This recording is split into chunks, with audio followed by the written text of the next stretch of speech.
አፍሪካ ውስጥ ከዛን ደግሞ ሲቀጥል ኢትዮጵያ ውስጥ ማለት እንደ አንድ እያደገ እንደ ዲቨሎፒንግ ካንትሪ ወይም ደግሞ እያደገ እንዳለ ሀገር ስታየው ኪነ ጥበብ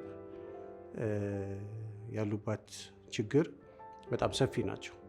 እንደ አንድ ባለሙያ እንደ አንድ አፍሪካ ውስጥ እንዳለ ኢትዮጵያ ውስጥ እንደሚሰራ ባለሙያ ችግሮቹን የተለያዩ ቦታዎች የሚያርፉ ናቸው። ራሳችን ጋር ያሉ አሉ።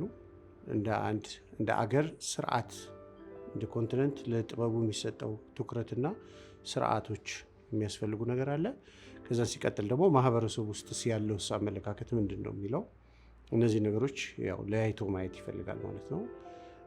ስለዚህ እንደ አህጉርም እንደ ሀገርም ለኪነ ጥበብ የሚሰጠው ትኩረት በጣም አነስተኛ ነው። እኔ እንደውም አንዳንድ ጊዜ ግራ ይገባኛል። ሌሎች ዓለሞች ላይ ስትሄድ በጣም የሰለጠኑት ሀገሮች ላይ ስትሄድ የፋብሪካ የነበሩ በኢንዱስትሪ ዘመን ሪቮሉሽን ወቅት ላይ ፋብሪካ የነበሩ ቬኖች ፋብሪካ የነበሩ እንትኖች ድርጅቶች ዛሬ ላይ የእንትን ቬኖ ሆነዋል።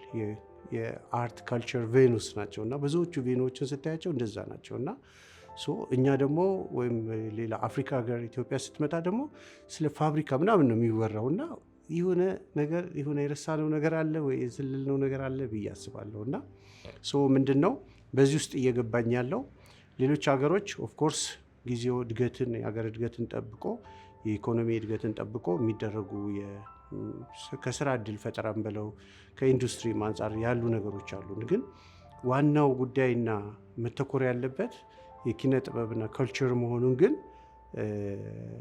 በዚህ ውስጥ ትመለከታለህ ማለት ነው። ሄደው የመጡት ያረፉት ዞሮ ወደ ምንድን ነው ወደ ካልቸር እና አርት ነው። ስለዚህ ለጥበቡ እየተሰጠው ያለው ትኩረት የዛን ያህል አፍሪካ ውስጥ ነው ብዬ አላስብም። እንዳልኩ ፋብሪካዎቻቸውን እነሱ ቬኖ የካልቸር የአርት ሴንተር እያደረጉ ነው። እኛ ገና ፋብሪካ እየሰራን ነው ወይ ገብቷል አይደል? ገና ማኒፋክቸሪንግ ምናምን ላይ ነን እና ሚዲየሙን መፍጠር ትኩረት አድርገ ኪነ ጥበብም እና ካልቸር አብሮ ጎን ለጎን የሚያድግበትን መንገድ መፍጠር ያስፈልጋል። ለዚህ ደግሞ ዋናው ነገር እንደ አገር ፖሊሲ ወሳኝ ነው።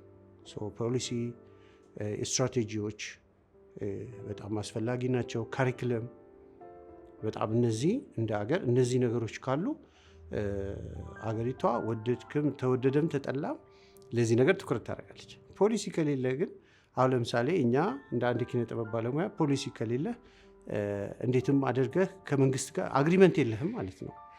ፖሊሲ ግን ካለ አገሪቷ የፈጠረችው ኢኮኖሚ ምንም አይነት የአገሪቷ ያለ ነገር የድርሻውን እንዲወስድ ያደርገዋል። ምክንያቱም ያ የመግቢያ ሰነድ ስለሆነ ማለት ነው። እና እንደዚህ አይነት ነገር ያስፈልጋል። ከስር ጀምሮ ደግሞ ጥበበኞች በብዛት ጥራትን ይዘው ዓለም አቀፍ እውቀትን ይዘው እንዲያድጉ ደግሞ የካሪክለም ጉዳይ ያስፈልጋል። ሌላው ዓለም ላይ ካየኸው ጥበብ ይመዘናል። እኛ ሀገር አይመዘንም። አንድ ጥበበኛ ሰው እንዴት ነው ሜዥር የምታደርገው? ደረጃውስ ምን ደረጃ አለው? አሁን 3 መጽሐፍ የጻፈውም 1 መጽሐፍ የጻፈውም 10 መጽሐፍ የጻፈውም 50 ቲያትር ዳይሬክት ያደረገውም ስክሪፕት የጻፈው አንድ የጻፈው እኩል ነው? እንዴት ነው የሆነ ሜዥር መደረግ አለበት። ገብቷል? ስታንዳርድ መቀመጥ አለበት ማለት ነው። ሌሎች ዓለሞች ላይ ስታንዳርዶች አሉ። ማንም ሰው የሚከበረው በሰራው ልክ ነው እንጂ ወይ በጎንዮሽ ወይ በሚዲያ ተጠቅሞ ስላወራ ወይ እንደዚህ ምናምን ይሄ ሾርትከት ነገሮች ስላሉት አይደለም። እና ስርዓት በጣም ወሳኝ ነው። ስለዚህ አንደኛው ሌላኛው ደግሞ የዚህ ከስታንዳርድ ጋር ተያይዞ እያንዳንዱ ባለሙያ ኢትዮጵያ ውስጥ ያለ የኪነ ጥበብ የካልቸር ባለሙያ የሚለካበት መሆን አለበት።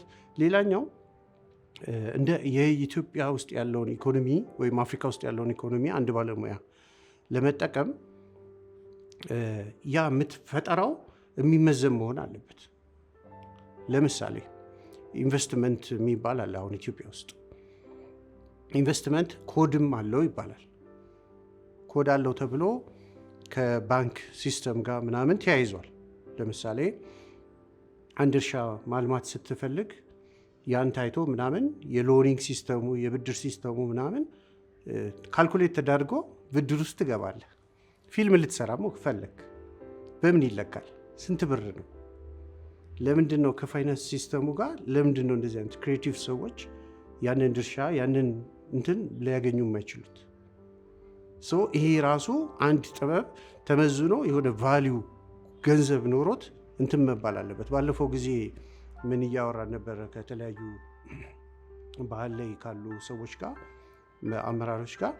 ድሮ ሂሩት አባታው ማን ነው ካስታውሳችሁ፣ አሁን ነው የባንክ ብድሩ ተመልሶ ማለት ነው እንትን የተባለው። ምንድን ማለት ነው? የዛን ጊዜ ፊልም ይመዘናል ማለት ነው። ብር የሆነ መጠን አለው ማለት ነው። ገብተዋል። እንደዚህ አይነት ነገሮች እንደ አገር ያስፈልጋሉ። የኪነ ጥበብ ባለሙያው አገሪቷ ከፈጠረችው ኢኮኖሚ፣ የካልቸር ባለሙያው አገሪቷ ከፈጠረችው ኢኮኖሚ ላይ ለሰራው ስራ አማውንት መጠን ተቀምጦለት በብድርም በለው ዋሪቨር የሚለካ እንትን ውስጥ የሚገባበት ነገር ይሄ እንደ ሀገር መሰራት ያለባቸው ነገር ናቸው ብዬ አስባለሁ።